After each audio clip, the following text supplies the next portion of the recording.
जहां एनडीए और महागठबंधन में चुनावी तिथि ऐलान होने के बाद भी उम्मीदवार फाइनल नहीं हो रहे हैं, सीट शेयरिंग पे मामला फंसा हुआ है। वही बता दें आपको कि प्लूरल्स पार्टी की जो अध्यक्ष हुई, प्लूरल्स पार्टी की जो संरक्षता हुई, पुष्पम प्रिया चौधरी ने ऐलान कर दिया है कि वो जो है चुनाव बांकीपुर विधानसभा सीट से लड़ेंगी। जी हाँ, आपने सही सुना।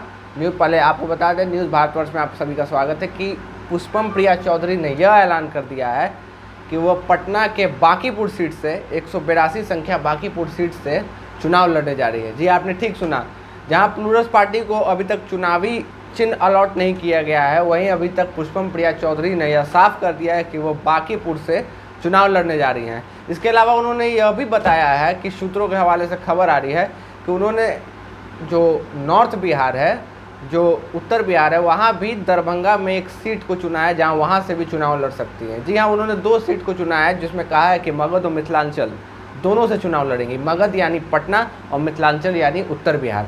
जी हाँ, पुष्पम प्रिया चौधरी ने साफ कर दिया है कि वो बांकीपुर से चुनाव लड़ेंगी और दरभंगा के किसी सीट से चुनाव लड़ने जा रही हैं। इसके अलावा बता दें कि पुष्पम प्रिया चौधरी ने बताया कि उनकी जो स्टडीज़ हुई है, उनका जो अध्ययन है, जिसमें इंस्टीट्यूट ऑफ डेवलपमेंट स्टडीज़ यानी IDS और London school of political science से उन्होंने शिक्षा ग्रहण की, जहां उन्होंने बताया कि उन्हें एडमिनिस्ट्रेशन का काफ़ी अच्छा जानकारी है और उन्होंने इसी मुद्दे को लेकर अध्ययन किया है। साथ ही उन्होंने यह भी बताया कि बिहार विधानसभा चुनाव में जो है, अगर उनकी पार्टी जीती तो उनके अध्ययन द्वारा, उनके जो रिसर्च उन्होंने रिसर्च किया उसके द्वारा उन्होंने काम करने का फैसला किया है। जी हाँ, यानी कि बिहार में जो इनोवेशन होना चाहिए था, जो इनोवेशन नहीं हो पाया, उस पर उन्होंने अमल किया है और उन पर काम करने का फैसला लिया। जी आपको बता दें, पुष्पम प्रिया चौधरी ने बहुत बड़ा फैसला लिया जहां उन्होंने बांकीपुर से चुनाव लड़ने का मन बना लिया है। वहीं जहां एनडीए और महागठबंधन में सीट शेयरिंग को लेकर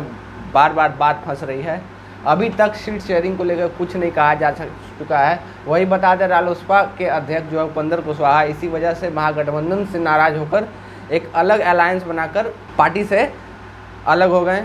वही उसके एनडीए में जो चिराग पासवान की नाराज़गी है वो भी जग जाहिर है। अपने चुनाव का ऐलान काफ़ी ही सराहनीय तरीके से किया। जी हाँ, उन्होंने ट्विटर के जरिए अपने चुनाव का ऐलान किया, जहां उन्होंने कहा कि प्लूरल्स पोल कमेटी की अनुशंसा पर मैं पुष्पम प्रिया चौधरी बिहार की जीवनदायिनी गंगा के दक्षिण तट अवस्थित मगध में सम्राट चंद्रगुप्त और देवों के प्रिय अशोक की प्राचीन राजधानी पुष्पर पाटलिपुत्रा पटना के बांकीपुर विधानसभा क्षेत्र 182 से प्लूरल्स की उम्मीदवार बनूंगी।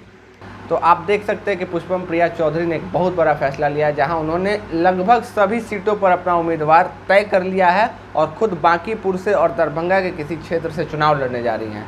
इसके अलावा आपको बता दें कि पुष्पम प्रिया चौधरी ने जो कुछ महीने पहले ही सुर्खियों में आई थी, जिन्होंने एक पोस्टर के जरिए अपना राजनीतिक ऐलान किया कि वो इस साल बिहार विधानसभा 2020 में चुनाव लड़ने जा रही हैं और लगातार उन्होंने मीडिया हाउसेज में बनी रही। हालांकि उनका अभी तक चुनावी चिन्ह अलॉट नहीं हो पाया है। अब देखना दिलचस्प होगा कि बांकीपुर से की जनता उन्हें बांकीपुर का ताज पहनाती है या नहीं। तो लगातार खबरों में बने रहने के लिए देखते रहे न्यूज़ भारतवर्ष। अगर आपने हमारे चैनल को सब्सक्राइब नहीं किया है तो सब्सक्राइब कर लें। आपका सब्सक्राइब भी हमारे लिए सबसे बड़ा सहयोग होगा।